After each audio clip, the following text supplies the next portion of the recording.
लगाते बंदी कर दो।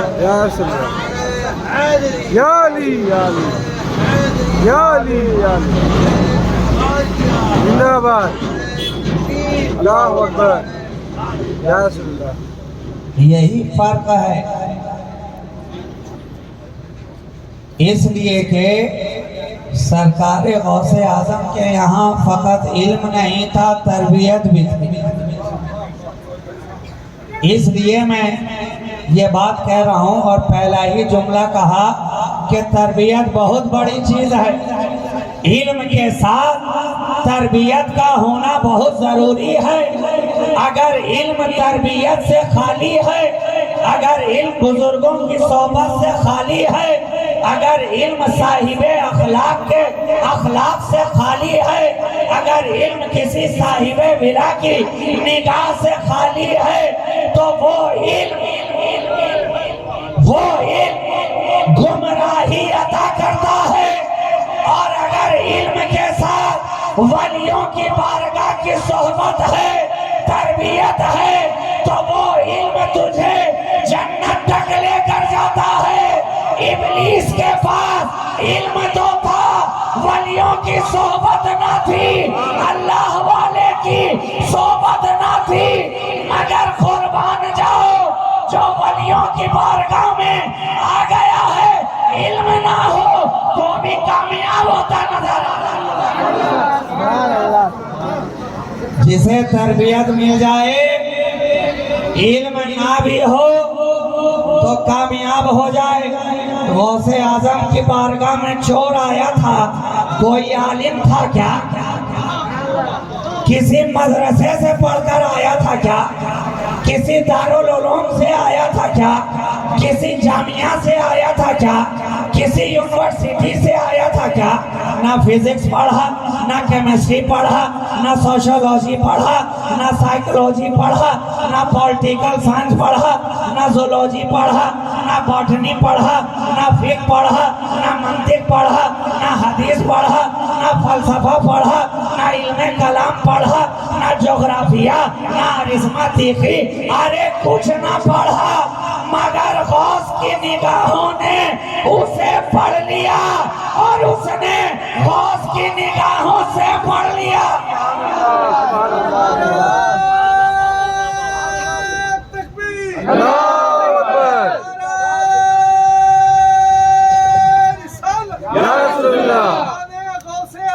जिंदाबाद। जो आया था उसने गौस की निगाहों से पढ़ लिया, और जो हाल लेकर आया था गौस की निगाहों ने उसे पढ़ लिया, उसे पढ़ लिया। क्या पता चला? ये वो बारगाहें हैं जहां तुम्हारे इल्मी नखवत को देखा नहीं जाता है, ना तुम्हारे सर्टिफिकेट को देखा जाता है कि कितने बड़े दारुल उलूम से पढ़कर आया है, कितने बड़ी जामिया से पढ़कर आया है, कितने बड़े यूनिवर्सिटी से डिग्री लेकर आया है। वजह क्या है? वजह क्या है? ये नबी के घर वाले हैं, घर वाले हैं। यहाँ तुम्हारे इल्मी सर्टिफिकेट को नहीं देखा जाता, बल्कि ये देखा जाता है कि आया है तो दिल कैसा लेकर आया है। और जैसा भी लेकर आए, जैसा भी लेकर आए, जब निगाह पड़ जाती है ना, तो उसे अपने जैसा बना दिया। तरबियत है। जहांगीर आलमगीर, अभी आपने सुना भी, शाहजहां को जब कैद कर दिया गया तो आलमगीर ने अपने दोनों बेटों को हाफिज कुरान बनाया। औरंगजेब आलमगीर ने अपने दो बेटों को हाफिज कुरान बनाया। और जब हाफिज कुरान बनाया, मुकम्मल हो गया, तो कहा जाओ दादा से मिल लो, दुआ ले लो, मुबारकबाद पेश कर दो। दोनों बेटे गए, दादा से मिले कैद खाने के अंदर, सलाम किया, जवाब मिला, पूछा कैसे आना हुआ, कहा अल्लाह के करम से, आपकी दुआ से कुरान मुकम्मल हो गया, आपको मुबारकबाद पेश करने के लिए आया हूँ। शाहजहां ने चेहरा फेर लिया। दोनों शहजादे बड़े हैरानों परेशान वापिस होकर के लौटे, अपने वालिद के पास पहुंचे। औरंगजेब आलमगीर ने पूछा क्या बात हुई, मिलने के लिए गए थे दादा से, क्या कहा उन्होंने? कहा कि गए तो थे, सलाम भी किया, खुशखबरी भी सुनाई कि अल्लाह ने हम दोनों को हाफिज कुरान बना दिया, मगर उन्होंने चेहरा फेर लिया। पूछा क्यों? कहा इसलिए कि यहाँ भी तख्त का मालिक तेरा बाप ही बना हुआ है, और कल रोज़े हश्र भी उसी के सर पे ताजे ज़र्री भी रखा जाएगा, और तख्त पे भी उसी को बिठाया जाएगा। यहाँ भी तख्त उसी ने ले लिया है, वहाँ भी तख्त उसी के लिए होगा। इसमें मेरा क्या है? अरे मेरे लिए तो खुशी का मौका तब होता कि जब मेरा बेटा आलमगीर खुद हाफिज कुरान हो जाता। खुशी का मौका तो यहाँ भी तेरे बाप के लिए है, वहाँ भी तेरे बाप के लिए है। कहा अच्छा, वालिद साहब ने इतना कहा है? कहा हाँ हाँ, यही कहकर हमें रुखसत कर दिया। और औरंगजेब आलमगीर ने कहा ऐ मेरे बच्चों, तुम दोनों गवाह रहना, अब जब तक आलमगीर हाफिज कुरान नहीं हो जाएगा, अपने वालिद से मिलने नहीं जाएगा। सुभान अल्लाह, सुभान अल्लाह। और तारीख शाहिद है कि बादशाह वक्त होकर सारे हिंदुस्तान का बादशाह उमूर सल्तनत भी देख रहा है, और दरबार के काम को भी देख रहा है, फैसले भी कर रहा है, फौज को भी भेज रहा है, जंग में शिरकत भी कर रहा है। सारे काम देखने के बाद भी तारीख शाहिद है कि 6 महीने के अंदर हाफिज कुरान बनता नजर आ रहा। हाफिज कुरान बनता नजर आ रहा है। तो जनाब, ये तरबियत है,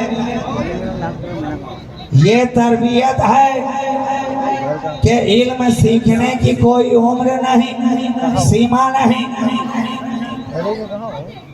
ये तो बादशाह था हिंदुस्तान का, जो उम्र की कितनी मंजिलें पार करने के बाद हाफिज कुरान बनता नजर आ रहा है। मगर जिस वलियों के वली की बारगाह में खिराज अकीदत पेश कर रहे हो, वो बारगाह तो वो है कि शिकामे मादर में रहता है और हाफिज कुरान बनता नजर आता। ये दुनियावी बादशाह है कि दुनिया में आने के बाद हाफिज कुरान बनते हैं। ये रूहानी बादशाह है, वलियों का बादशाह है कि माँ के पेट से हाफिज कुरान बन के आ रहा। ये तरबियत है। पूछा गया सरकार गौसे आजम, आप जो आए तो हाफिज कुरान 18 पारों के बन के कैसे आए? कहा जानते नहीं हो, जब मैं अपनी माँ की शिकम में था तो मेरी माँ के होठों पर कुरान की तिलावत हुआ करती थी। जब मैं अपनी वालदा के शिकम में था तो वो काम करे तो कुरान पढ़ते पढ़ते, घर के बर्तन साफ करे तो कुरान पढ़ते पढ़ते, ये उनके दिन रात का मामला था कि हर वक्त तिलावत कुरान में वक्त गुजर रहा है, लम्हा गुजर रहा है, सातें गुजर रही हैं। तो मेरी माँ ने 18 पारा मुझे कुरान शिकम के अंदर सुनाया। जितना सुनाया था मैं याद करके आ गया। सुभान अल्लाह वाह। जनाब ये तरबियत है, ये तरबियत है।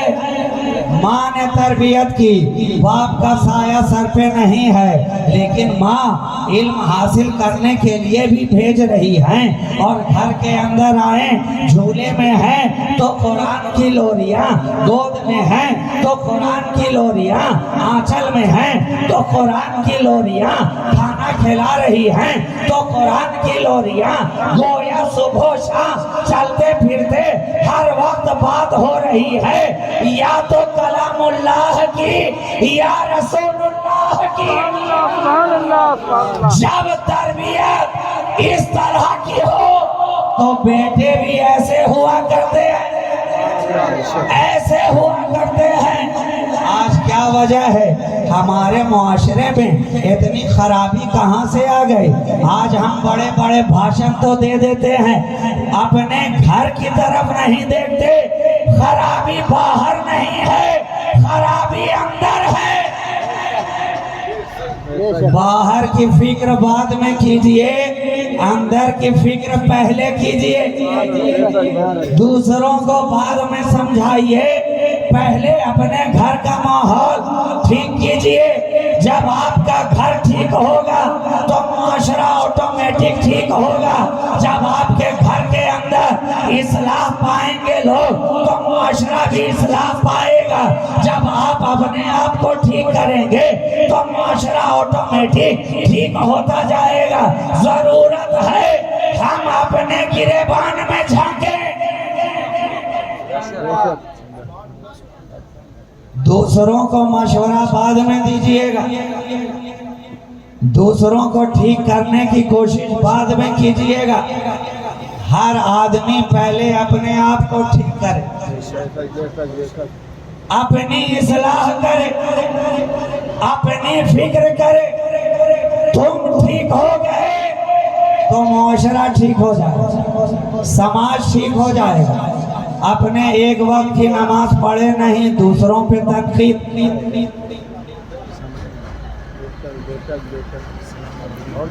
जरूरत है इस्लाह